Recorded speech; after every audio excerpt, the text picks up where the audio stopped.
poisoned 3 times. Now let Diddy out. Free Diddy. Wow, you think somebody didn't want me to do this interview? Yeah, somebody didn't want me to do this interview. Why are so many people coming down with pneumonia? What could cause a seasoned artist like Diddy to visibly lose his composure in a courtroom? And why is RayJ suddenly shouting, "Free Diddy"? What he revealed next left the entire courtroom in stunned silence. I think it's kind of becoming a circus, and all the allegations, and now with everybody explaining like what's happening in the bedroom. I mean, every day it just sounds crazier and crazier and freakier and weirder, right? And I'm like trying to understand, with all this being said, like with Kid Cudi going on and saying everything that happened, but then ended up saying Cassie played both of us. You know, it's like, where are we trying to go? Are we just trying to like tell all of these crazy stories and then that equals out to sex trafficking? I mean, it's starting to become outrageous. It's a RICO case. It's really only Diddy and maybe one other person. Like, I'm just starting to feel uncomfortable, and I'm starting to feel weird about this whole thing. Well, it was certainly interesting last week when I interviewed this guy who had the pseudonym The Punisher, who was hired, and it was Cassie Ventura. Right, so it was a sort of very interesting interview because Cassie Ventura did all the negotiating, did all the payments, and did all the texting to him. Diddy would sit in the corner of a hotel room naked, and he would watch, with her apparent full consent, this guy come in and have sex with her. And it happened maybe a dozen times over a 2.5-year period. Now, none of that says to me that that is a serious crime. She is the one that is organizing it all. Now, she is arguing it was coercion and so on. You know all these people very well. You know Cassie Ventura. You know Diddy well. The courtroom was already thick with tension as Diddy sat at the defense table, every movement of his under the sharp gaze of the judge and a gallery packed with onlookers. This trial had become a media spectacle, drawing reporters, fans, and critics alike. Nearly every seat was taken, and the buzz of cameras just outside the courtroom doors underscored the gravity of what was unfolding inside.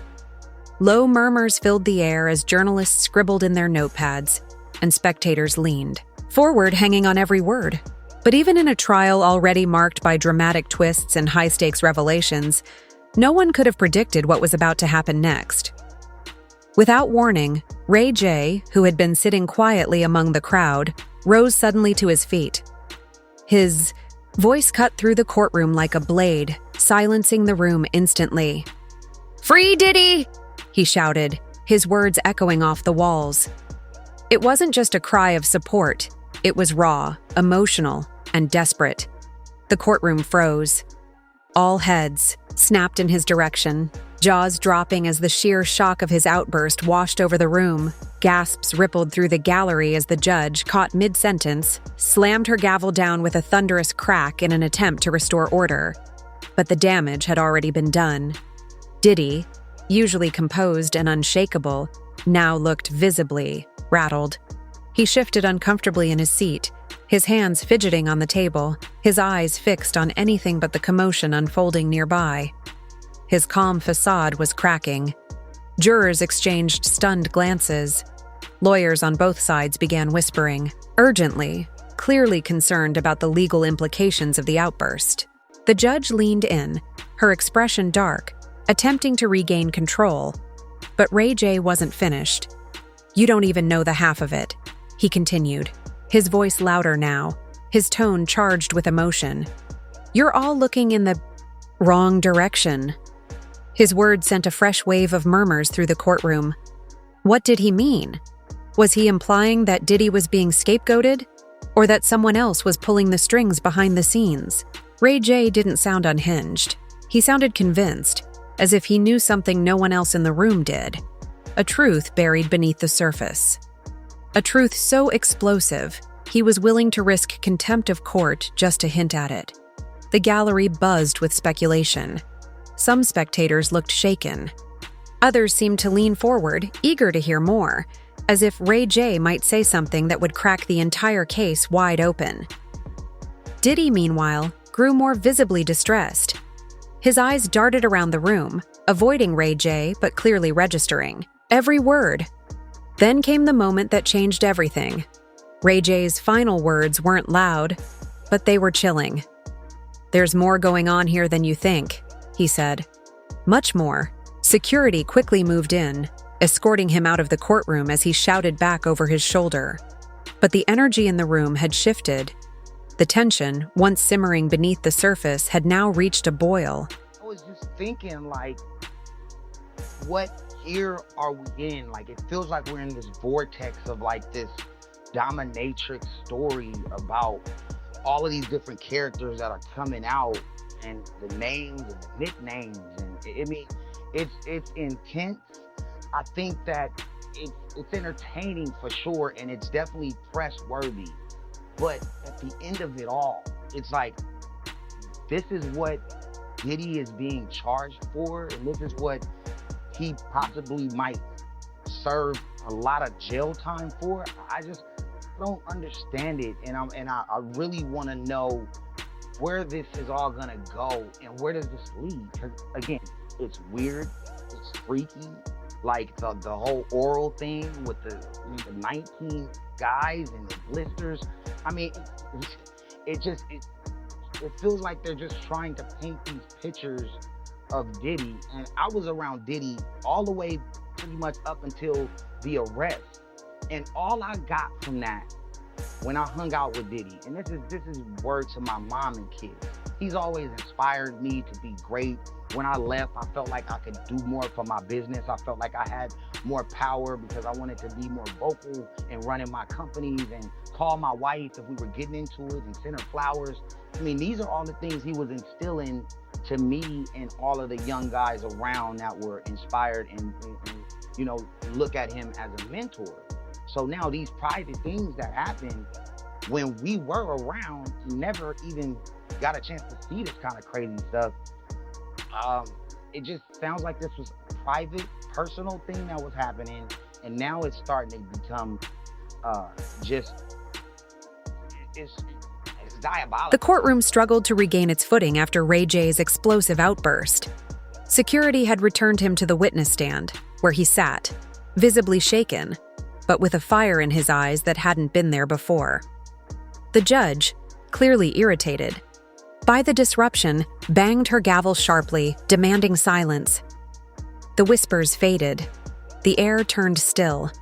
All eyes locked on RayJ. He leaned forward, his voice calm but loaded with emotion. What he said next didn't just shift the atmosphere, it transformed it completely. "I'm not just here to defend Diddy," RayJ began, his tone cutting through the silence. "I'm here because someone tried to end me, and I'm done staying quiet." A ripple of unease spread through the gallery. Reporters looked up, stunned. Pens flew across notepads. Phones were raised. The tension, already thick, grew heavier by the second. Who was he talking about? At the prosecution table, attorneys exchanged puzzled looks.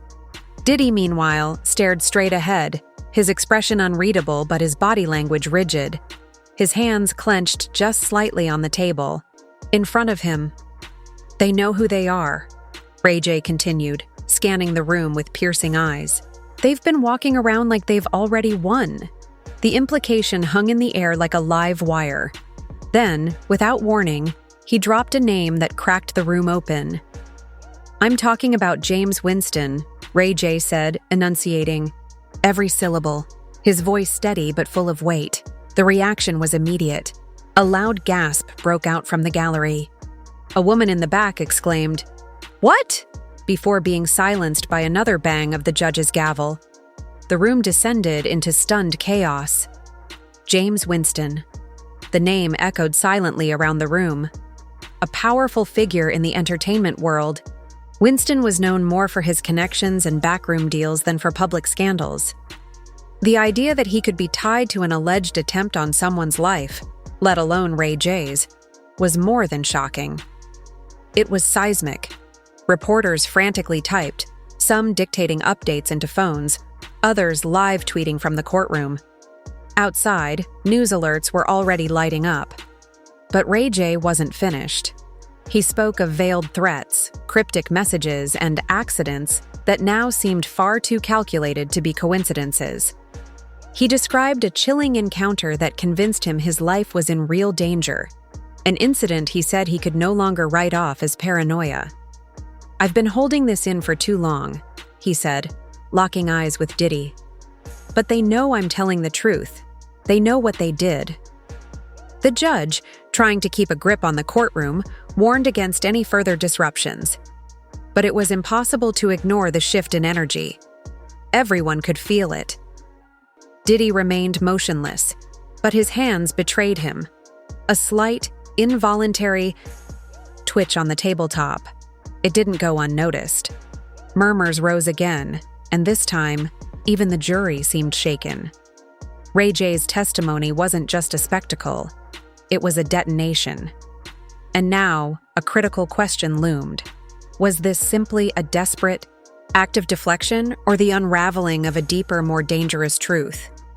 Sounds to me, unless I'm wrong, and correct me if I'm wrong, but you think that there's been a massive overreach here. This is personal behavior between Diddy, Cassie Ventura that we've seen so far, that it doesn't cross the line from where you sit into serious crime under the RICO law, which of course was, intended for mafia members and so on. Do you think that's what we're witnessing here with this case? That this was consensual, it may be freaky, it may be sexually deviant, it may be all these things, but it was apparently consensual behavior and not a crime. I agree, and there's things that we saw in these videos, and they were disturbing, and that's not okay, right?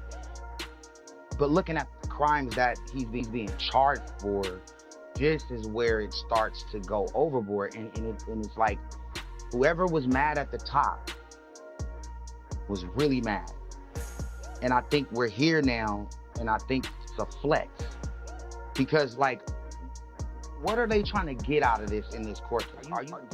Does everybody that's talking about these stories, do they want to see Puffy rot in jail? Is that what we're here for?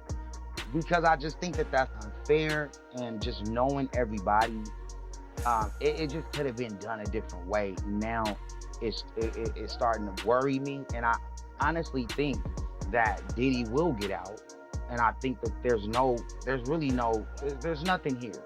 Right? I think they made their point, whatever they were trying to make. Your point is made. Diddy had built his reputation on calm control, a master of poise, rarely letting emotion crack through his polished public image. But as RayJ's accusations deepened and grew more specific, that legendary composure began to erode.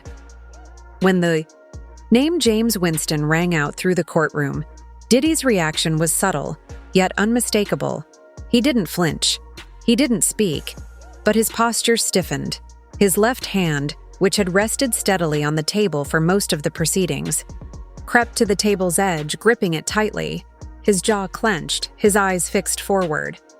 From a distance, it might have looked like discipline, but to those watching closely, it was clear. The pressure was starting to show. The entire courtroom felt it. Every set of eyes now moved rapidly between RayJ and Diddy, reading words and scanning for tells. The jury, instructed not to react, maintained blank expressions, but the energy they radiated was anything but neutral. Spectators held their breath. The gallery, once a sea of whispers and movement, had gone still. And yet, Diddy refused to meet anyone's gaze. Instead, his head dipped slightly. He tugged at the collar of his shirt, as if the air had grown too thick to breathe. His attorney leaned in, whispering something with urgency, but Diddy didn't respond. His focus remained locked on an invisible point on the floor, his face unreadable, his body language heavy with tension. The dynamic inside the courtroom had shifted. The trial, already high stakes, had veered into volatile territory. Attorneys on both sides scrambled to recalibrate. This wasn't just a dramatic moment, it was a potential turning point. And outside the courtroom, the ripple effect was instantaneous. Phones buzzed from hidden pockets as tweets, messages, and breaking. News alerts exploded into the digital world. Reporters leaned toward one another, confirming the spelling of Winston's name, already shaping the headlines they'd push the moment recess was called. But the most compelling story wasn't RayJ's words. It was Diddy's silence. His reaction, or lack thereof, was becoming the most scrutinized moment in the room. This wasn't just about what was being said anymore. It was about how Diddy carried the weight of it. Every crack in his polished image now fed a bigger narrative. Was the famously unshakable mogul beginning to crack? As RayJ continued, laying out what he described as orchestrated threats on his life, the strain on Diddy became harder to hide. His shoulders sagged just slightly. His breathing grew shallow, more visible.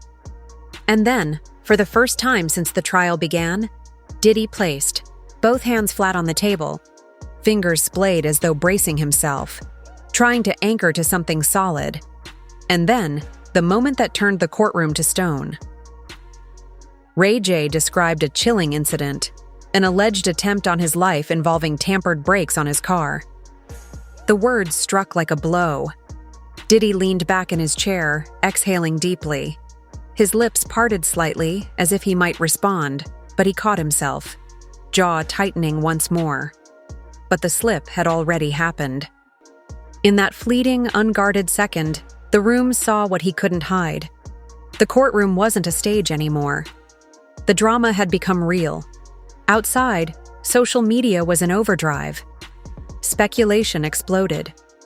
Was Diddy unraveling? Was there truth to RayJ's claims? Could this change the course of the trial entirely? Inside, silence spoke volumes. Diddy's every movement, each shallow breath, every twitch of his fingers, was being dissected in real time. Whenever they have an addiction to MDMA or the drug ecstasy, they call it the love drug. So he's been doing this drug for over 20 years. So that's gonna leave his view skewed when it comes to sexual activity. I believe it's helped turn him into a sexual deviant. And what type of man wants to see another man urinate in his wife's mouth? I feel like it's evil. I think his behavior is egregious. And I have a history of using very heinous acts on people like this who participate in this type of lascivious acts. Have you ever noticed how in this industry, people untimely meet their demise as soon as somebody else seems like they're having a problem? Have you ever seen that before? Well, there was, of course, the case of one of his other ex-girlfriends, Kim Porter, who died of pneumonia at a very young age. You just referenced your own situation with pneumonia that you believe was deliberate poisoning. Do you believe that may be what happened to her? Jamie Foxx said out of his mouth that his partner handed him an Advil, and after he took that Advil, he woke up 22 days later. That's what he said out of his mouth. I feel like us as a species, I feel like human skepticism has become a virus, because if we don't trust the words of our peers, where are we as a species? Eyewitness testimony and circumstantial evidence is enough to get a person a life sentence in any court on the earth. Why is it that when people are whistleblowing and putting their life and livelihood on the line, they receive so much scrutiny? I don't think that's by chance. There have been rumors circulating online that Diddy may have poisoned Jamie Foxx, which caused his 2023 hospitalization. In his Netflix show, he compared Combs to the devil in revealing his near-death experience after a brain bleed and stroke. He said, I say this all the time, I saw the tunnel, I didn't see the light. It was hot in that tunnel. I thought, shit, have I gone to the wrong place? I looked at the end of the tunnel and I thought I saw the devil saying, come on, or was that Puffy? I'm effing around, but if that was Puffy at a flaming bottle of Johnson, no, I'm just kidding. I think that you have taken that to be not too bleak reference to the fact that he suggested he may too have been poisoned. The tension in the courtroom had reached a fever pitch as the judge, with a composed but firm tone, instructed RayJ to continue his testimony. His earlier allegations had already rattled the room, but now the anticipation zeroed in on what everyone had been waiting for? His evidence. RayJ took a long pause, drawing out the moment as every eye in the room locked onto him. The silence was suffocating. Even the soft creak of someone shifting in their seat seemed thunderous. For a brief second, it felt as though the entire courtroom had stopped breathing. Then, RayJ leaned forward, his voice low but clear. "I brought receipts." The statement cut through the stillness like a blade. He reached into a folder and pulled out a stack of printed emails, placing them on the stand. These, he claimed, were direct communications between himself and individuals tied to James Winston. The emails were veiled in coded language, but RayJ highlighted the menacing undertones. He read one aloud. "We'll make sure you're silenced permanently if you keep talking." The words hung in the air like smoke. No one moved. No one spoke. Next, RayJ revealed a log of phone records. He pointed to a series of calls from a blocked number, calls he claimed were not random but tied to specific moments of danger. One, he said, came just hours before his near-fatal brake malfunction. The message he remembered from that call: "Watch your back. Accidents happen every day." The defense immediately objected, citing hearsay. But the judge, after a brief pause, overruled. "The evidence will speak for itself," she said, allowing the presentation to continue. Then came the most dramatic reveal of all. RayJ held up a photo for the court to see, a close-up image of brake lines, clearly frayed and cut. He claimed it was taken by his mechanic after inspecting his car post incident. According to the mechanic, the damage wasn't from wear and tear. It was deliberate. The reaction was electric. Members of the jury leaned forward ever so slightly, curiosity breaking through their rehearsed neutrality. A quiet murmur swept through the gallery. Even the attorneys on both sides appeared momentarily stunned. The prosecution tried to challenge RayJ's credibility, pressing him on why he had waited so long to come forward with these materials. But RayJ stood firm. "This isn't just about me," he said, his voice unwavering. "I stayed quiet because I was scared. I didn't know who I could trust, but I'm done hiding. I've had enough." The room buzzed with low whispers as lawyers huddled in private conversations, trying to make sense of what had just unfolded. The evidence, while not definitive, was enough to shift the courtroom's entire energy.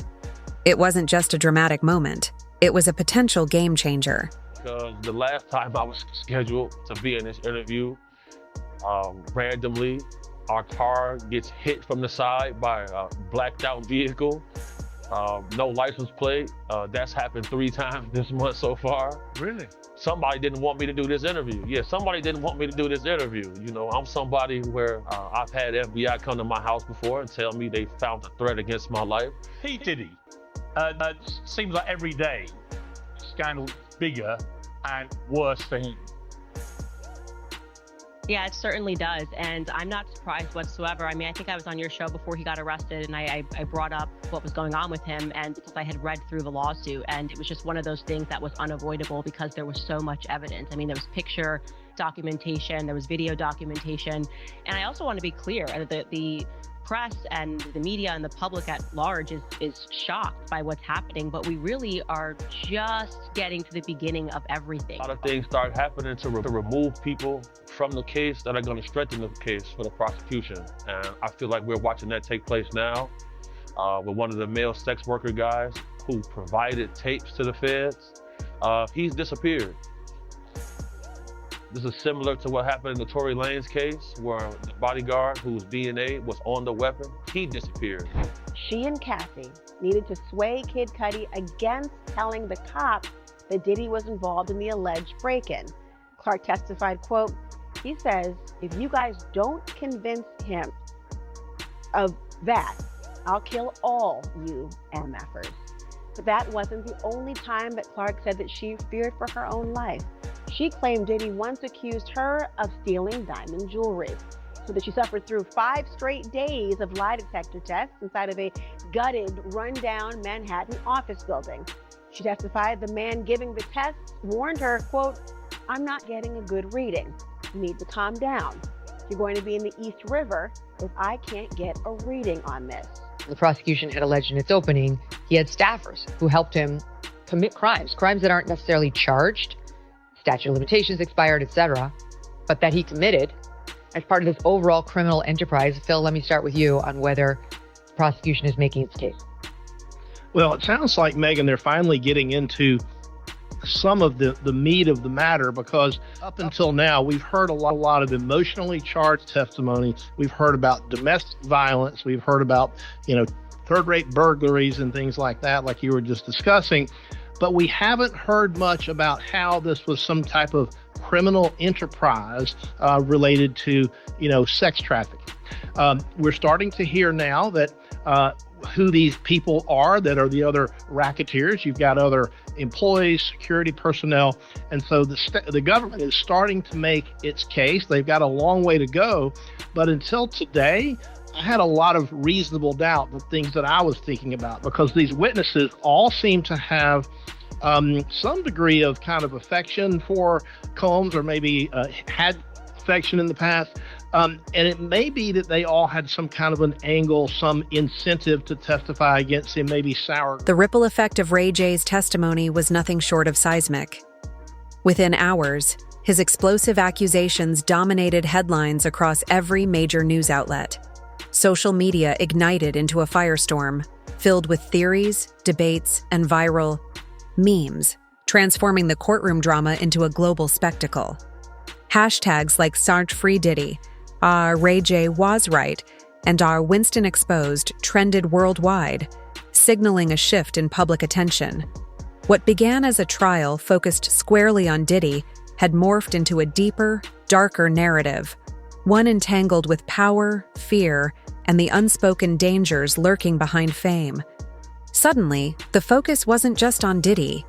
RayJ's claims had yanked the curtain back on the entertainment industry itself, dragging long, simmering suspicions into the light and raising chilling questions about what might be hidden beneath its glossy surface. Inside the courtroom, the fallout was immediate. The prosecution team looked visibly shaken. Up until that moment, their approach had been straightforward: keep the jury fixed on the charges against Diddy. But RayJ's bombshell testimony, implicating industry heavyweight James Winston in a possible conspiracy, shattered that strategy. The defense quickly seized the moment.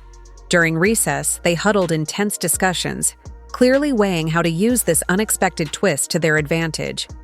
If RayJ's claims created enough noise and introduced enough doubt, they could muddy the waters, diverting focus away from Diddy's actions and toward a broader narrative of manipulation and fear.